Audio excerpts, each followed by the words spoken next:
Ფუტურისტული სამზარეულო ცდილობს გააქარვოს ბერბიჭული ტრაპეზის ნაკლოვანებები. პირველი, ეს არის მარტოობა, რომელიც ზაქს ადამიანურ ბუნებას.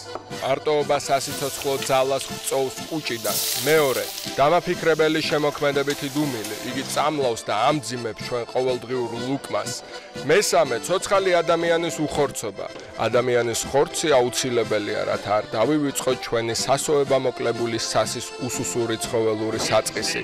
დაუგმოთ ყბების უმოქმედობა და არ მივცეთ მათ მოწყენის საშუალება.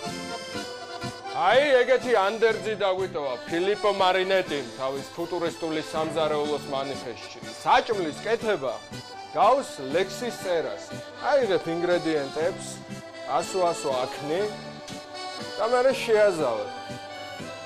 ისე რომ დამგემოვნებელზე წარუშლელი შთაბეჭდილება მოახდინოს. ლექსი დნება ყურში, საჭმელი უნდა დადნეს პირში. ზოგჯერ კულინარებში გვხვდებიან ნაღდი ხელოვანები. ზოგჯერ კიდე ხელოვნებაშიც არის კულინარია, აი იგივე მარინეტი. მაგარი რეცეპტი აქვს ერთი. სტაფილოს პლუს შარვალი უდრის პროფესორს. როგორ კეთდება?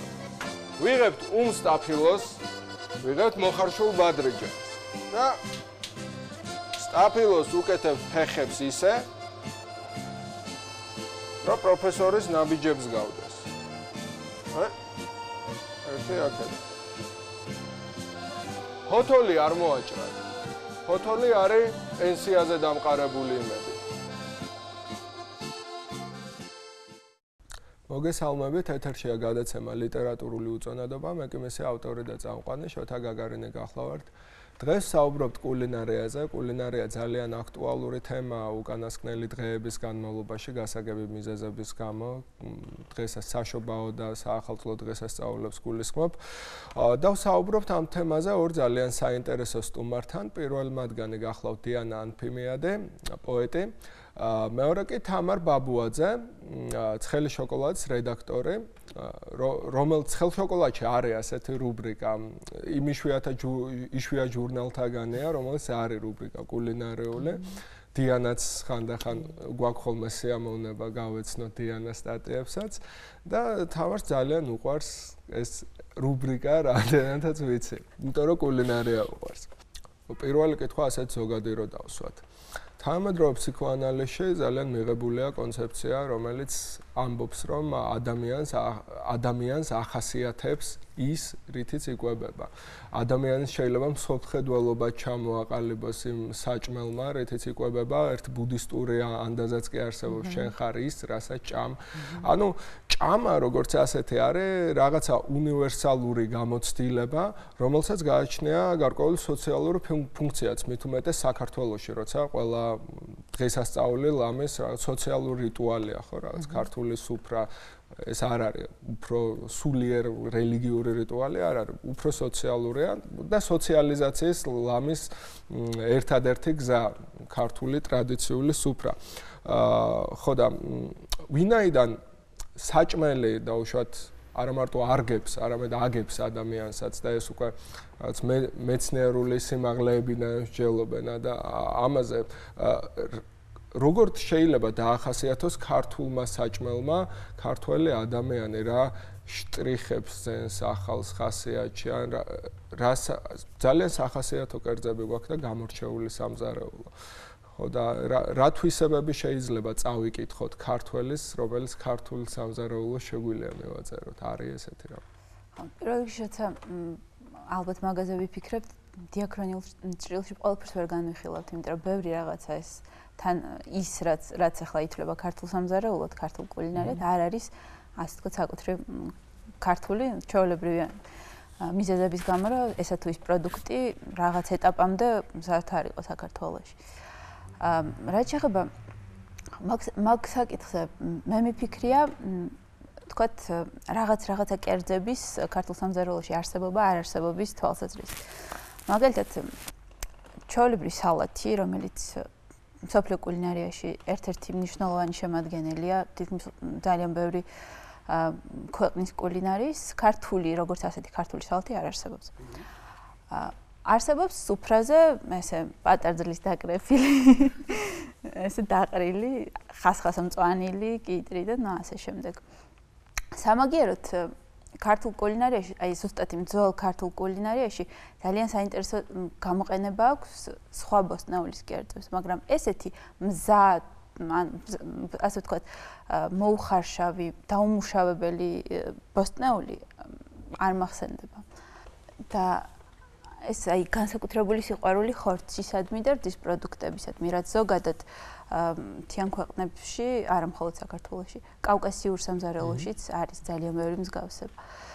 გარდა ამისა, სიცხარე, რომელიც ძალიან კარგად დაახასიათებს ქართლის ხასიათს, ეს უკვე დასავლეთ საქართველოში, განსაკუთრებით სამეგრელოში, აი სრულიად ისტერიული სიცხარე რაღაც არანორმალური, ეგეც არის რაღაცნაირად ხასიათის თვისება, რაც შეიძლება ქართველი კაცის როგორც ხასიათთან დავაკავშიროთ. კიდე რაღაცები იქნება, რომ დაფიქრდეს კაცი. საათებზე რომ ამბობდი, იცი რა, მართალი ხარ, გეთანხმები მაშინ, რომ რაღაც შეუძლებელია ყველაფერი ერთბაშად ყოფილიყო, ესე ჩამოყალიბებულიყო ქართული ის, რაც დღეს ქართული სამზარეულოა, მაგრამ ხო, რაღაცა პერიოდის განმავლობაში ჩვენთან, თქვათ, 2 საუკუნის წინ, 1 საუკუნის წინ შემოსულმა რაღაცა ინგრედიენტებმა სახე იცვალა და ისინი უკვე ქართულად იქცნენ. ხო, შეიძლება ასეც რო ვთქვათ, არა? აქედან გამომდინარე, აი სალათებზე რომ ამბობდი, მაგალითად, ბებია ჩემი იმერელი ბებო, ისეთ სალათას აკეთებდა, ის მართლა იყო იმერული სალათა.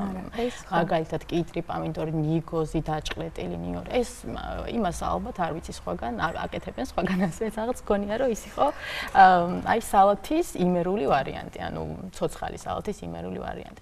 ანუ გამოგეხმაურე იმაზე, რომ ეს რაღაცები მაინც მოკლედ კულინარია ისევე როგორც ენა ირგებს და ითვისებს, როგორც ენა ითვისებს რაღაც ახალ სიტყვებს და გამოთქმებს და ფრაზებს, ისე კულინარია ითვისებს ახალ ინგრედიენტებსაც, კერძებსაც და მე ასხვაფერებს, ხო? ხო, არა, მე უბრალოდ იმაზე ვთქვი, რომ ენაშიც, ვთქვათ, ახალი შემოსული სიტყვები ენას სტრუქტურულად ქართულ ენას ვერ ახასიათებს. ანუ მე ცოტა, ანუ ცდა მქონდა, რომ ცოტა სიღრმეში დავსვამ. მნიშვნელობა აქვს, აი ნაციონალური კერძები, სხვა შორის ჰემინგუეის უყვარდა, ბევრგან ახსენებს რაღაც ბევრ პერსონაჟს აჭმევს უბრალოდ. და ნაციონალურ კერძებს ალბათ ვიღაცები ფიქრობენ, რომ იმიტომ რომ გამოკვეთოს ამის ხასიათი რა, ამის ემოციური გარემო, რომელიც აღიზარდა მე რაც განაპირობებს ამ პერსონაჟის მსოფლმხედველობას და კლოდ ლევი-შტროსის ესეც არის, რომ ესეში ამბობს, რომ მნიშვნელოვანწილად ის ადამიანის მსოფლმხედველობას აყალიბებს ის სამზარეულო, რომელიც მის მშობლიურია რა. ეს არ შეიძლება ნაციონალურ მასშტაბებზე გავიდე და შეიძლება უბრალოდ ოჯახის სამზარეულოზე. ფსიქოლოგიურად დიდ ზემოქმედებას ახდენს რა. და აი ემოციური თვალსაზრისით დიდი მნიშვნელობა ხო არ აქვს შეძენილი კერძია თუ რაღაც ერთ ადამიანის ცხოვრებაში თუ უკვე შემოსულია ეს როგორც რაღაც მუდმივი ატრიბუტი სამზარეულოსი, უკვე ზემოქმედებს ემოციებზე და ამიტომ ეს ნაციონალური კუთხე რომ მოვაძროთ და ზოგადად რო ვისაუბროთ აი ემოციებზე, აი როგორ ემოციებს იწვევს ქართული სამზარეულო, თუნდაც ის არ იყოს რაღაცა წმინდად ქართული. რაც დიანამ ჩამოთვალა, ანუ ყველაფერი იქით აღმოსავლეთში ხორცი, ესეთი სიმარტივე ხო, სისადავე რაღაც კერძების აქეთ დასავლეთში რაღაც მეგრულის განსაკუთრებული რაღაც სიგიჟე, იმერულის რაღაცა თავისი პეციანობა თუ არ ვიცი რა დავარქვა. ეს აქვს ძალიან საინტერესო ლაზეთ. აი ზღვა ერთადერთი ლაზურ სამზარეულოში ისევე როგორც აღარ მახსოვს ვის ქონდა რაღაც ლაპარაკი იყო იმაზე რომ ქართულ ლიტერატურაში ზღვა ძალიან ცოტა. ასევე ცოტაა ქართულ კულინარიაში ზღვის პროდუქტები. მაგრამ აი ლაზური სამზარეულო ხო კიდევ თუ ხასიათზე და რაღაც ესე შეგვიძლია ვილაპარაკოთ პურთან დამოკიდებულების ამბავით დაამნიშნულანად გამოსაყოფია. იმიტომ რომ თქვათ იგივე ქართველი ადამიანი, რომელიც ნებისმიერი თქვათ სუფრის დროს არაფერს არ აზოგავს, ყრია ყველაფერი, ძალიან ფრთხილია პურთან მიმართებაში, ისე რომ არ გადააგდებს, შეიძლება ხას ნახევარი ბატკანი გადააგდოს და დაგივარდება სამჯერ უნდა აკოცო და რაღაც აიღო და ქრისტიანული კულტურიდან მოდის, ხო? მე უცებ გამახსენდა საბერძნეთი, სადაც ასევე პურის კულტია და არის ძალიან ბევრნაირი პური. ამიტომ შეიძლება ეს ქრისტიანობასთან იყოს დაკავშირებული. რეკლამაზე გავიდეთ ახლა და დაგიბრუნდებით შემდეგი კითხვით.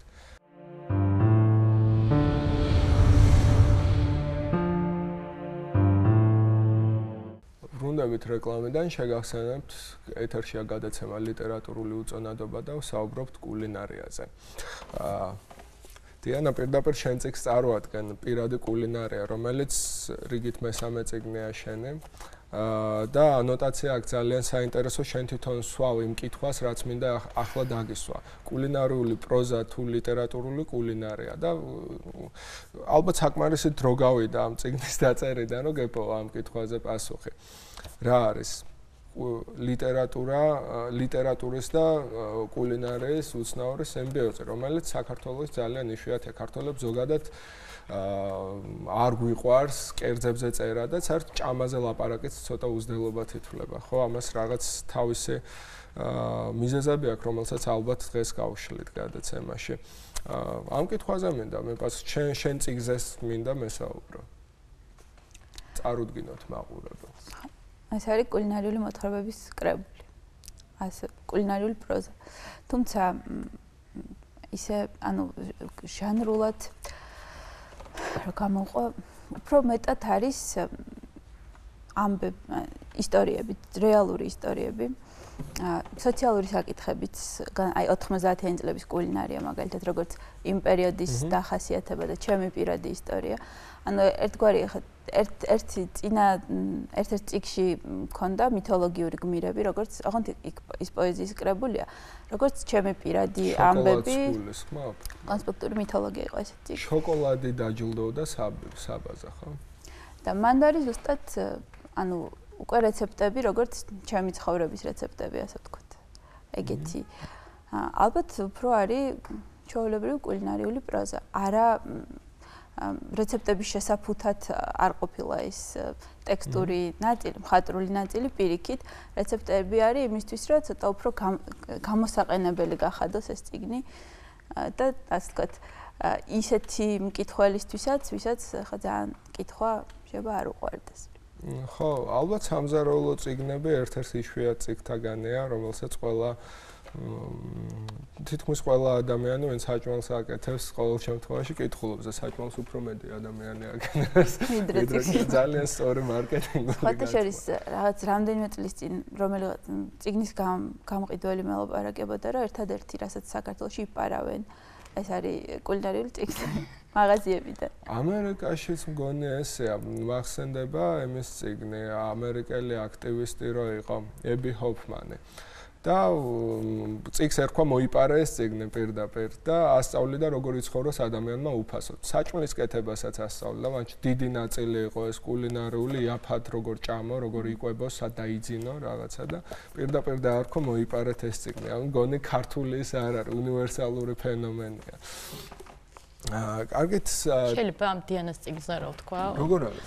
იცი რა, როგორც ჟურნალისტი თუ რაღაც ესე ვიტყვი ახლა ამ წიგნზე.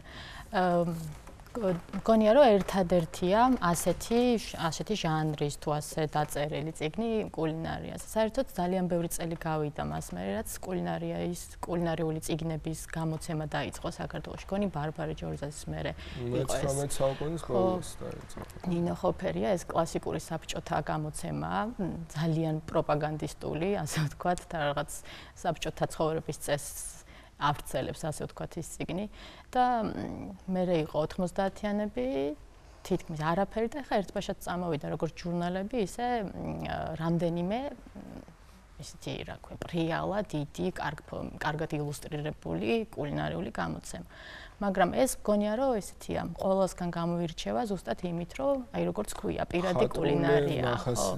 და აი ისე არა, როგორც ჰოლივუდი და პრიალა ფილმები და როგორც საავტორო კინო, რაღაცა ეს ესეთია, საავტორო კინოს კულინარიაში, ხო?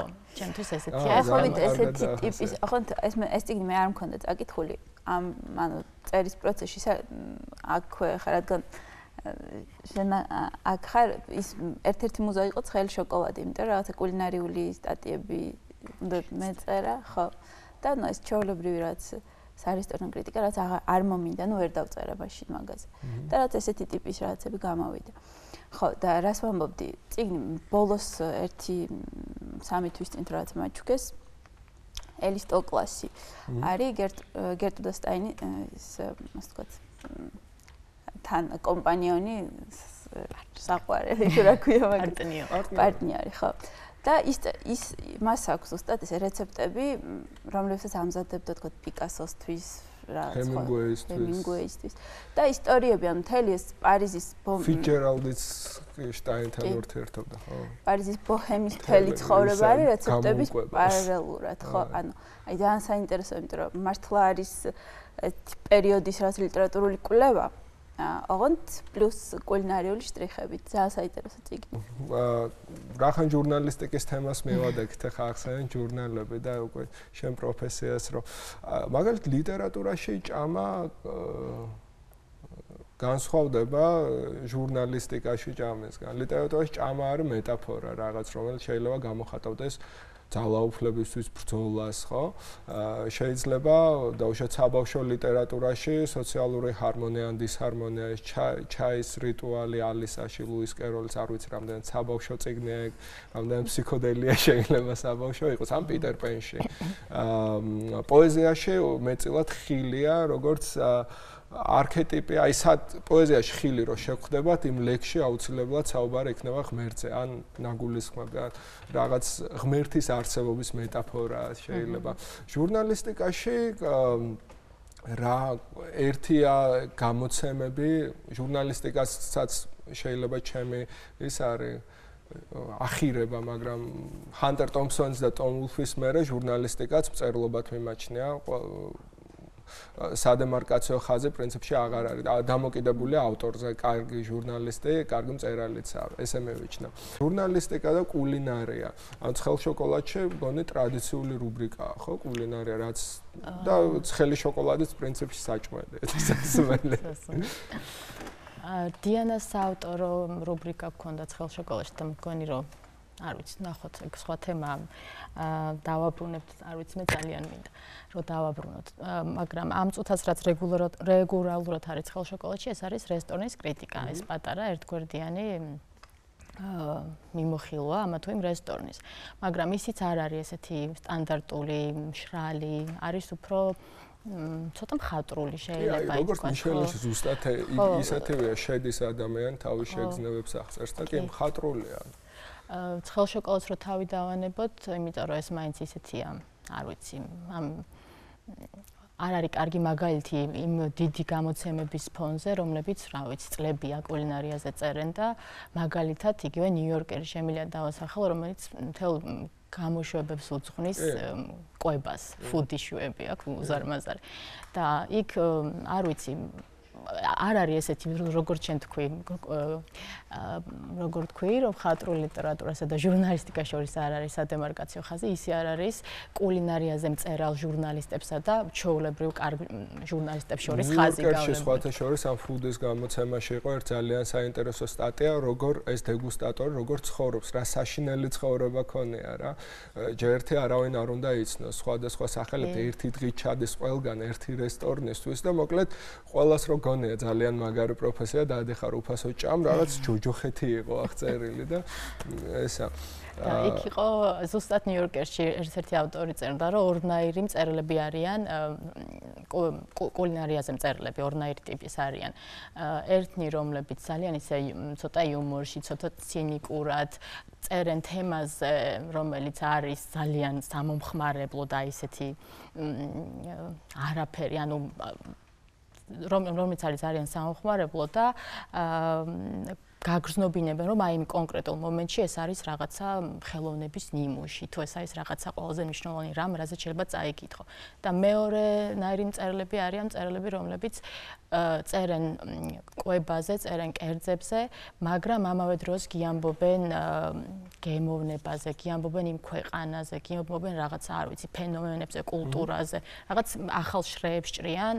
კულტურულ სასწაულს თუ შევთანხმდით რომ შენ ხარ ის რასაც ჭამ, მშვენიერი მეთოდია ეროვნებაზე უამბო ადამიანს სამზარეულოში და თუ ამ კანალს გაჭრი როგორც შეძახია. და არ ვიცი, მართლა ძალიან ბევრი ისეთი მწერალია, ბრენდებად რომლებიც არიან, რომლებიც წერენ კულინარიას. მაგაზე გამახსენდა ეგეთ ერთ-ერთი წიგნი ვიყიდე ამ ბოლო ხანებში, ფრიდა კალოს კულინარია. მისი გერი წერს იმ კერძების შესახებ, რაც მზადდებოდა. რასაც თვითონაც ამზადებდა და ზუსტად ესე ნაციონალური იმდენად როგორც ფრიდა კალო თავის მხატვრობით თლიანად მექსიკელი, ასევე კულინარიად მექსიკულია და შესაბამისად ისეთივეა მხატვრობაში ფრიდა კალო, როგორი კულინარიად აქვს მექსიკას. ამიტომ აი ამ თვალსაზრისით ძალიან საინტერესოა ზუსტად ის კულტურისა და კულინარიის რაღაცნაირი სინთეზი.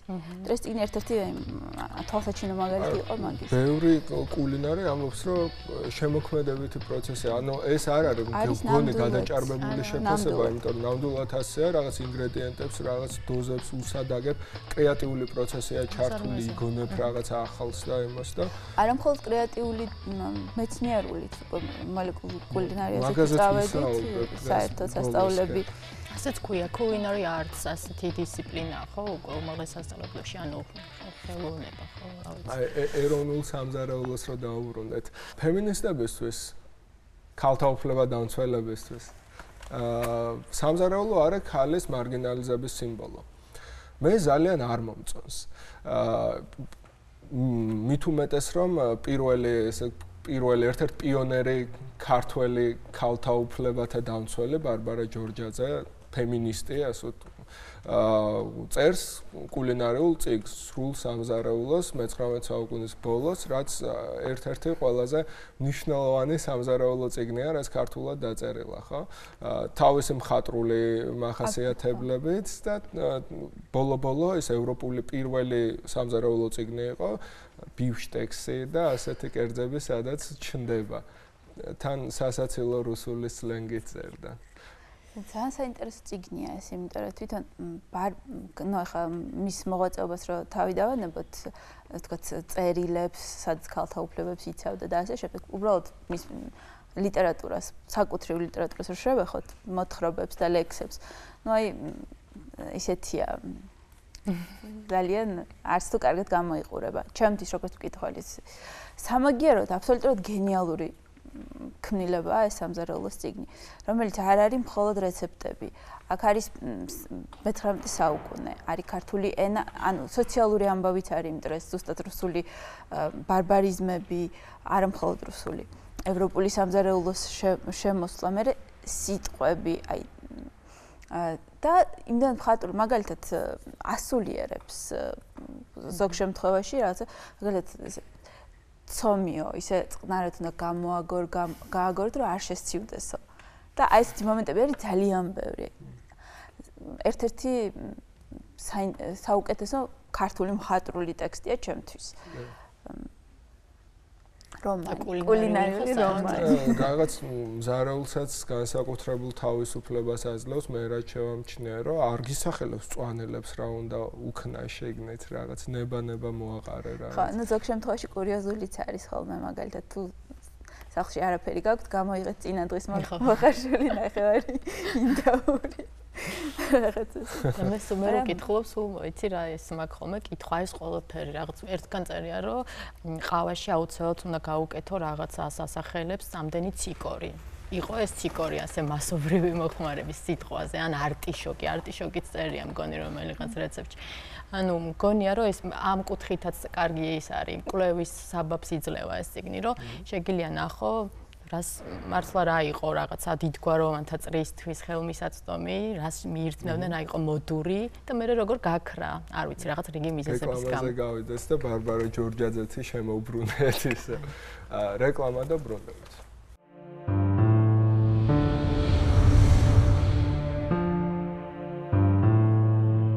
გიბრუნდებით რეკლამიდან, შეგახსენებთ ეს ეთერშია გადაცემა ლიტერატურული უწონადობა. და ვსაუბრობთ კულინარიაზე დიანა ანფიმიათთან და თამარ ბაბუაძესთან ერთად. ქართველებს არ გვიყვარს საჭმელზე წერა, ხო? რაღაც უამრავი ევროპელი ან ამერიკელი ავტორის გახსენება შეიძლება, რახან მას მწერლობის და კულინარიის და ურთიერთდამოკიდებულებაზე სიტყვას რომ მოვაყოლოთ. რომლებიც ისე აღწერენ რაღაც საჭმელს, რაც არ უნდა მაძღარი იყო, თავიდან მოგშივდება და ჭამა მოგინდება და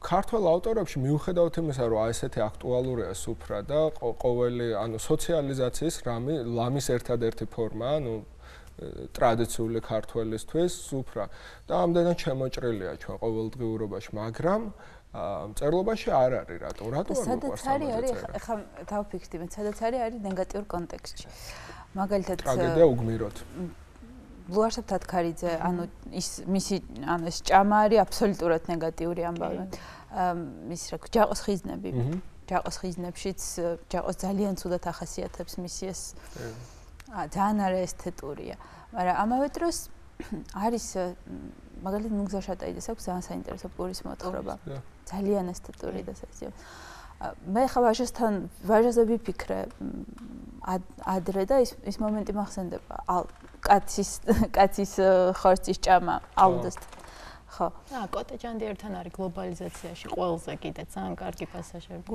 გურამ დოჩანაშვილთანაც არის ბევრი საინტერესო კახურს უფრაზე რაც საუბრობს მაგრამ ძირითადად მაინც აი მეც რაც პირველ რიგში რაც წამოვიდა ქართული ნაწარმოებებიდან არის ეს რაღაცნაირი ცუდი დამოკიდებულება პროცესისა და ჩიხრთმა ისე შემზისხდა რომ გასინჯულიც არ მქონდა მაგალითად ბოლხანებში გავსინჯეთ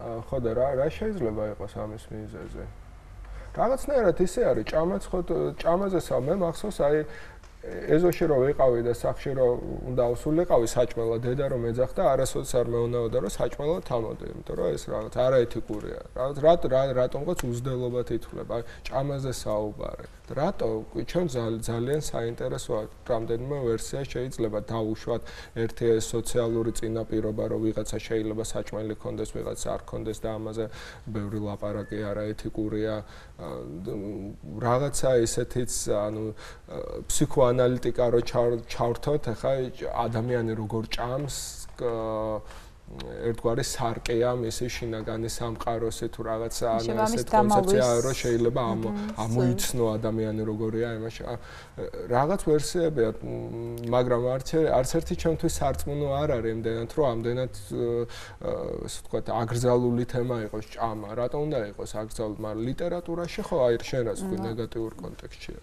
შეიძლება აქაც ქრისტიანობის ამბავი, იმიტომ რომ ერთ-ერთი მნიშვნელოვანი ცოდვაა გემოთ მოყარეობა. არ ჭამო მოყირკებამდე. და არ მიყვარს ეს რაღაც ყველაფერს რო პოსტსაბჭოთა იმას ვარგებთ, მაგრამ შეიძლება იყოს ეგეც მიზეზი, რომ რაღაცა არ ვიცი, აი ამ წლებმაც ქნეს თავისი, როცა მართლა არ შეიძლებოდა რომ ქონდა ბევრი, როცა ყველაფერი არაფერი იშოვებოდა და არ ვიცი რაღაც მგონია რომ ესეც არის რაღაც მიზეზი იმიტომ რომ ფაქტია რომ აი იმ წლებში აი იმ განვლილი წინა საუკუნის აი იმ 70 წლის განმავლობაში მართლა არაფერი არ იწერებოდა მსგავსი და მგონია რომ ეს რაღაცა ესეთია თავის მიზეზი შეიძლება იყოს აქაც აი ამ პერიოდშიც არ ვიცი ძალიან ესეთ ცოტა გეოგრაფიული თვისებაა იმიტომ რომ აი ბოლო ბესტსელერი რო იყო ელიზაბეთ გილბერტის Eat Pray Love ჭამე ილოცე გიყვარდეს ზუსტად ნიუ-იორკერს შეუკითხულობდი მაგაზე რეცენზიას და ძალიან საინტერესო რამეს წერდა ეს ადამიანი, ვინც რეცენზიას წერდა. ესე იგი, ჭამა ილოცე გიყვარდეს ქვიაო, მაგრამ ჭამის იქით ამბავი აღარ მიდისო, იმიტომ რომ ილოცე გიყვარდეს ეს უკვე სულიერი კატეგორიებია და ეს სულიერი კატეგორიები შთანთქა საჭმელმა. და რა კონტექსტში ახლა ავხსნე, ანუ ადრე თუ მაგალითად ჩვენი ასე ვთქვათ კლასობრივი უპირატესობის ან რაღაცის განათლების ან რაღაცის გამოსახატავად საუბრობდით ლეონარდო და ვინჩიზე და მოცარტზეო ახლა დაახლოებით ვერ დავიმახსოვრე ეს სიტყვა განაშესა და კუვერტიურს შორის განსხვავება თუ არ ეცეო ესე იგი არ ხარ არისტოკრატიო და ამდენად ანუ სულიერების სფეროს შემოჭრას ამ კონტექსტში ამბობს და pray და love ადგილი აღარ არის ამისეო და უბრალოდ არის საჭმელიო და ამას განეხილავს პრობლემად ამერიკული საზოგადოების და მათ შორის ამერიკული ლიტერატურასაც, იმიტომ რომ ამერიკული არის ზოგადად ლიტერატურის, თანამედროვე ლიტერატურის, ამერიკული ლიტერატურული პროცესი ესე მიმულია სოფლიო პროცესი. ჭამა რაღაცა კლასობრივი უპირატესობის დამტკიცება და უკვე ჭამის ესთეტიზაცია. საქართველოში რადიკალურად განსხვავებული სიტუაცია. საქართველოში პირიქით ესთეტიზებული ჭამა საერთოდ არ გვხვდება და ჭამა როგორც საჭმელი, როგორც ესთეტიკური ობიექტი არასოდეს არ განიხილება და ასე შემდეგ. და ამის გამომწვევი მიზეზი რა შეიძლება? ხო, არ ვიცი, აი ეს 59 წელს ამ მგონის დიდი წიგნი გამოსული რუსული რაღაცა კულინარია რაღაცა და იქაც რაღაც საოცარი ისინია ფოტოებია რაღაც ისეთი ლამაზად დაწყობილი ძეხვეული შაშხები რაღაც ისეთია ძალიან თვალისთვის გასახარები ისინია გაფორმება აქ ამ წიგნს მაგრამ მე სადღაც ვკითხულობდი რომ ეს წიგნი იყო მარტო იმისთვის რომ ყოფილიყო თითქოს ყველაფერი იყო ამ ქვეყანაში და სინამდვილეში არც ერთი ის პროდუქტი რომელთანაც რისგანაც ეს კერძები მზადდებოდა ამ წიგნში შესული არ იშოვებოდა არ ვიცი მართლა შეიძლება რაღაცა ამიტომ ვამბობდი წეღანაც იმას რომ ეს შეიძლება იყოს ამის მიზეზი რომ ეს ესთეტიკა ეს მრავალფეროვნება ინგრედიენტების იყო მხოლოდ კერძებში და არა ცხოვრებაში შეიძლება ისტორიული ამბავი იყოს ძალიან მარტივი ახსნა შეიძლება მოვუძებნოთ ამას რომ ბროდრო არ იყო იმისი რომ გამომდინარე იქიდან რომ მართლა ქონდა ისეთ ისტორია ამ საქართველოს რო სულ რაღაცა ბრძოლებში და ამბებში იყო შეიძლება უბრალოდ არ იყო იმისი დრო იმიტომ რომ მაგალითად რამდენიმე ძირითადი პროდუქტი თუ კერძი რაც არის ქართულ ჩურჩხელა მაგალითად საომარი ისა აქვს სვენებური სნიკერსი ამერიკის შეიარაღებაში არის შეჭმა ენერგიაზე მოგ და რაც შეეხება ჭამას და ლოცვაზე მე რაღაც რელიგიური რიტუალები მახსენდება საქართველოში განსაკუთრებით მკვდართან დაკავშირებული ჭამას მის საკითხები არის აყვანილი მართლა აქ არის რაღაც ესთეტიზმის ამბავი ჩემ მეგობარი მიყვებოდა რომ რაღაცა ბალტიისპირეთის ქვეყანაში იმ მეგობრისთვის რომელიც შეიძლება გზაშია იდგმება ცარიელი თებში სუფრის დროს ჩვენთან იდგმება მკვდრისთვის ეგ თებში ჩვენ ყავს ლიტერატურული კორესპონდენტიც რომელიც თემასთან დაკავშირებით რაღაც საინტერესო ლიტერატურას გვირჩევს ხოლმე წიგნებს და მე ჩვენ ამ წიგნებს ტვირთავთ ჩვენ Facebook გვერდზე ლიტერატურული უწონადობა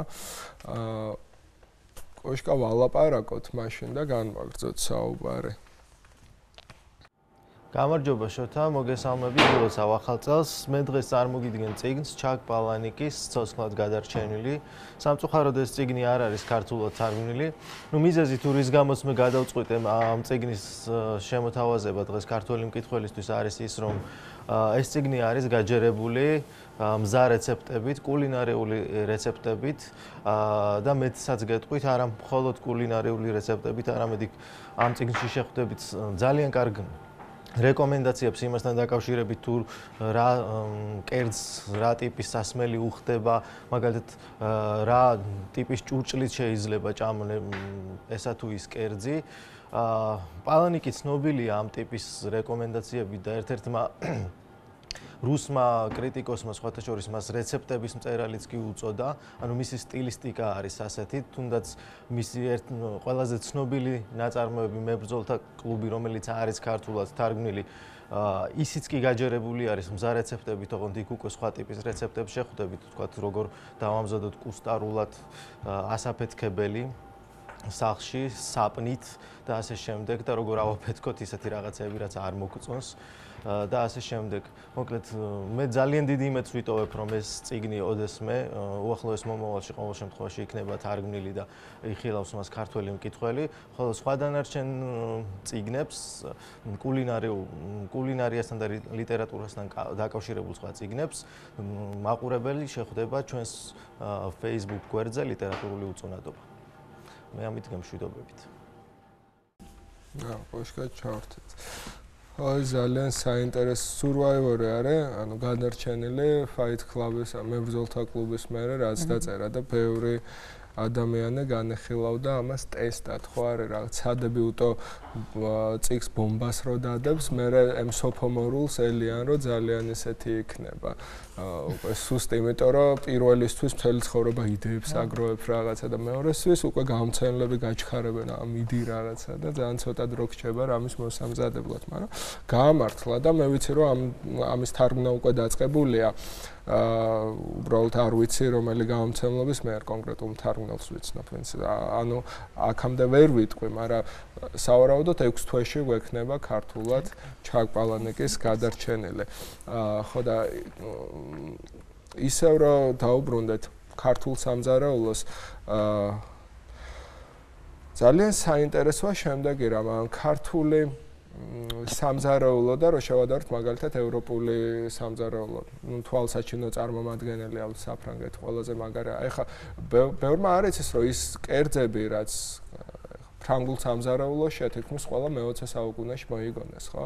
რაღაც სულ ეს კულინარიული პროცესი ერთიანი, აი ძალიან დინამიური პროცესია, არასდროს არ წყდება და ყველა რესტორანში რაღაც ესეც არის რომ თითქოს ყველა რესტორანი ცალ-ცალკე ანვითარებს თვითონ ამ კულინარულ პროცესს, იმიტომ რომ უბრალოდ იქ შეფმზარეულები იგონებენ ახალ კერძებს, ხო? ამას რომ დაუპირისპიროთ ქართული ვარიანტი, ახლა რახან თქვენ ჟურნალში წერთ სხვადასხვა რესტორნების კრიტიკას. ყველა ქართულ რესტორანში რო შეხვალ ერთი და იგივე მენიუა, ზვადები და ჩახოხბილი, წელი შოთის პურები, ხიზილალა ჩურჩელები, ღვინით სავსე ჩურები. დიდათ არ ზრუნავენ ამ კულინარიულ ასე ვთქვათ ინოვაციებზე. ერთი ძალიან მოსაწყენი მენიუა და დაახლოებით იმას გავს ქართულ აბჯარს რა, სადა ჯაჭვის პერანგი, როცა ევროპელი რაინდის აბჯარი იქ ჩუქურთმები და ჩუქურთმები კი ვერ გიცავს როგორც აი ქართული საჭმელი თავის პირველად დანიშნულებას ასრულებს ძალიან კარგად გაგაწყობს და გემრიელიც იქნება, მაგრამ აი სხვა რამისთვის იქ ადგილი, აი ჩუქურთმებისთვის ადგილი აღარ არის. იცი რა შორის ახლა ეს ქართული სამზარეულოს განვითარების რაც პერსპექტივები სხვანაირად უკვე ჩანს, მაგალითად არის ერთი არ დავასახელებ რესტორანს, სადაც ხო აი მაგის კითხვა მინდოდა, აი უკვე ევროპული ტრადიცია შემოვიდა. სხვანაირად მომზადდა არის აი კულინარიის აკადემიაში ქართული კერძები რაღაცები სხვანაირად მზადდება. იცი რა ესეც იგივე ამბავია ხა პატა შამოგიას და ანტი ყავსანის ამბავი მახსენდება რა. ანუ ისე როგორც ხა აბსოლუტურად არ ვლაპარაკობ იმაზე რომ ხო როგორც ეგონათ რომ ეს ანტი ყავსანი იყო რაღაცა შეურაცხყოფა. დაახლოებით ესეთივე დამოკიდებულება აქვთ ქართული სუფრის მიმართ. ამიტომ არის რომ იგივე ეს სტერეოტიპი რომ ყველა წელს საახალწლო სუფრა რომ ერთი და იმავე შემადგენლობით უნდა იყოს და რაღაცა თუ აკლია ძალიან ნერვიულობს ხოთი შორის არა ოჯახის დიასახლის არამედ მამასახლის. აი ჩემი საახალწლო სუფრა მაგალითად უკვე აღარ არის ასე თქვა ქართულ ტრადიციული ვცდილობ ხოლმე რაღაცების შევცვალო. აქეთ მიდის თანდათანობით. იცი რა გამომდინარე იქიდან რომ ეს ძალიან ახალია ჩვენთვის ზოგადად შენ როგორც თქვი რომ საჭამაზე და კულინარიაზე ხო არ ვლაპარაკობდით. ეხლა ნელ-ნელა ლაპარაკი დავიწყეთ და მე მგონი განვითარების რაღაცა ნიშნები ყოველ შემთხვევაში ნამდვილად არის რომ რაღაცები შეიძლება რაღაცები ცოტა სხვა ფორმით შეიძლება მოწოდებული იქნას, იმიტომ რომ მართლა ძალიან დიდი პერსპექტივა აქვს ქართულ სამზარეულოს. არ არის ესეთი მარტივი ხო, თუმცა აი ქართული საჭმელების მახასიათებლები აი შეიძლება ავიღოთ ისო ფრანგულთან რომ დავაკონტრასტოთ. დაუშვათ ევროპული სამზარეულო ძალიან ეკლექტურია გემოებით და აი ქართულ კერძებს რაღაცნაირად ახასიათებს ერთი მკვეთრი გამოკვეთილი გემო და იმის იქეთ ანუ გემოების პალიტრა არ იშლება რა. თუ შეინიშნება ეს ევროპული ტრადიციის შემოსვლა ქართულ ბოლო დროს ტენდენცია არის ასეთი რაღაც ქართულ რესტორნებში რომ ახალ კერძებს იგონებენ ან ძველს რესტორნებში ახალი კერძების აი მართლა მე ერთადერთი რესტორანი ხო და მგონი ერთი და იმაზე საუბრობთ სადაც რომელიც აი ზუსტად ამ მიზნით შეიქმნა კიდეც რომ აი აქ აქვთ ესეთი სამზარეულო რომელიც არის ესე ქვია Georgian fusion ანუ არის ფიუჟენი ანუ არის ნაზავი ქართულისა და აზიურის ამ შემთხვევაში და მართლა ძალიან საინტერესო ნაზავი გამოვიდა ბევრი კრიტიკოსი ყავს ამ რესტორანს და მის შეფს, მაგრამ ძალიან ესეთი საინტერესო და ნოვატორული ექსპერიმენტია. საინტერესოა, აი საკრალური დამოკიდებულება, ხო? აი რაღაც სიწმინდე არ შეურაცხყო, ხო? კი, რაღაცა ესეთი ხელშეუხებელი. ხო და როგორ არის პამიდორი ქართული სიწმინდე? არა, მე ხალ გამახსენდა ავტორი არ მახსოვს და ახალი ქართული კერძები. გამოვიდა მგონი ბაკურის ვულკანის გამომცემლობამ იქაც არის უკვე ცდები რომ თუმცა იცი რა საინტერესო არის რომ ის ვინც ამას წერს მე მგონი საქართველოში არ ცხოვრობს უფრო ადვილია რაღაცა გარედან შეხედო და შეცვალო ვიდრე აქ იყო და აქ შეცვალო აი ჩვენ შეიძლება თამამად ვაღიაროთ რომ კულინარია არის შემოქმედებითი პროცესი და იმავე აქტივობით მოუწოდოთ ხალხს რომ ასე თქვა ექსპერიმენტები აკეთოს სამზარეულოში და იყოს სამზარეულოში მხატვარი არის საინტერესო გამომდინარე იქიდან რომ ანუ ეს არის ერთ-ერთი ინსტინქტი ყველანი ჭამთ ხო ყველა ანუ ეს არის რაღაცა ფეხბურთი რო აერთიანებს ხოლმე ადამიანებს სოფლიო ჩემპიონატს ჭამა უფრო ამიტომ სხვანაირად უინტერესოა ანუ მარტო ეს რაღაცა პროცესი უფრო საინტერესო ხდება როცა ზუსტად რა ვიცი ამ მოწოდებით დავამთავრებთ გადაცემას ჩვენი სტუმრებიც იმედია დამეთანხმებიან ამ იმედია კი არა ესენი იყვნენ ინსპირატორები ჩემი ამ მოწოდების შეგახსენებთ რომ ეს გახლავთ გადაცემა ლიტერატურული უწონადობა ჩვენ საუბრობდით დიანა ანფიმიათან რომელიც არის აი ძალიან კარგი წიგნის ავტორი და მანამდე ორი უფრო ძალიან კარგი წიგნის ავტორი არა ეს უფრო ზედმეტი მომევიდა რაც უფრო შორს მიდიხარ უფრო კარგი წიგნს რავად არ ვიცი მკითხველის მომენტია რა ვიღაცას უფრო შოკოლადი მოეწონება ვიღაცას ცხელი შოკოლადი და პირადი კულინარია და ცხელი შოკოლადის მთავარი რედაქტორი თამარ ბაბუაძე დიდი მადლობა ყურადღებისთვის ნახვამდის